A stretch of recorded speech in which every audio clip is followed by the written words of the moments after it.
வணக்கம். என் பெயர் வே. மகிழினி. நாயும் ஓநாயும். பசியால் வாடி மெலிந்த ஓநாய் தின்பதற்கு ஏதாவது அகப்படுமா என்று காடு முழுவதும் சுற்றித் திரிந்தது.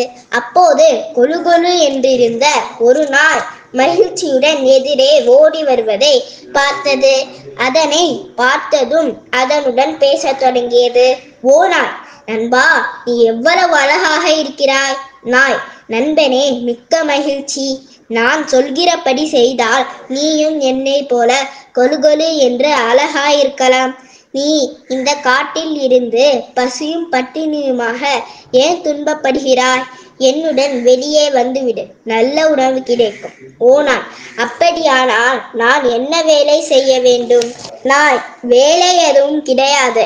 வீட்டுக்கு வருகிற அறிமுகம் இல்லாத புதியவர்களை விரட்டி அடிக்க வேண்டும். வீட்டுக்காரர்களை பார்த்தால் வாலை ஆட்ட வேண்டும், அவ்வளவுதான். அதற்காக உனக்கு விதவிதமான உணவுகள் கிடைக்கும். நமது தலையை வீட்டுக்காரர்கள் அன்பாக தடவி கொடுப்பார்கள். ஆஹா, அது என்ன சுகம் தெரியுமா? ஓநாய்: ஓ, அப்படியா? அவ்வளவு சுகமான வாழ்க்கையா? தயவு செய்து என்னையும் அழைத்துச் செல் நண்பா. நாய்: வா நண்பா, என்னுடன் உன்னை அழைத்துச் செல்கிறேன். இன்றிலிருந்து உனக்கு நல்ல காலம்தான். ஓநாய்: இதோ இப்போதே புறப்படுகிறேன். அது சரி, அது என்ன உன் கழுத்தில் ஒரு கருப்பு பட்டை? நாய்: அது ஒன்றுமில்லை, வா. ஓநாய்: ஒன்றுமில்லை என்றால் கழுத்தில் எப்படி பட்டை வந்தது? நாய்: என்னை சங்கிலியால் கட்டி போடுவதற்கு வசதியாக கழுத்தில் போடப்பட்ட பட்டை, அவ்வளவுதான். ஓநாய்: என்ன, கட்டி போடுவார்களா?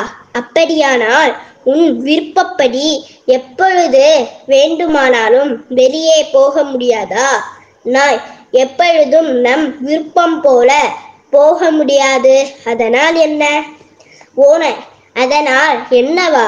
எப்படிப்பட்ட வாழ்க்கையாய் இருந்தாலும் சரி, என் சுதந்திரத்தை விட்டு கொடுக்க மாட்டேன். வீட்டில் மாட்டிக்கொண்டு விதவிதமான உணவுகளை சாப்பிடுவதை விட சுதந்திரமாக காட்டில் அலைவதே மேல். நான் போகிறேன். நன்றி.